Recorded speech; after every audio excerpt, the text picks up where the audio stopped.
ওয়ালাইকুম আসসালাম। হ্যাঁ ভালো আছি, তুমি কেমন আছো? হ্যাঁ ভালো আছো না? আচ্ছা তুমি কার সঙ্গে আছো?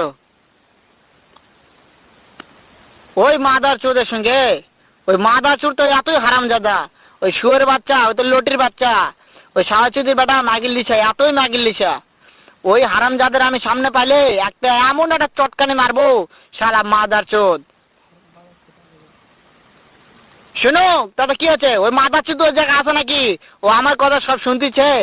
ওই সাহাচুদির বেটাকে শুনে শুনে আমি বেশি বলবো। শুয়োরের বাচ্চা, শুয়োরের বাচ্চাকে আমি একটা এমন একটা চটকানি মারবো, শালা শুয়োরের বাচ্চা, লটির বাচ্চা। তাই নাকি? ওই শুয়োরের বাচ্চা আমাকে মারতে চায়? শুয়োরের বাচ্চাকে আমি দেখা সাক্ষাৎ হলে বলে শুয়োরের বাচ্চাকে আমি এমন চটকানি মারবো, মাদার চোদ। আমি থাম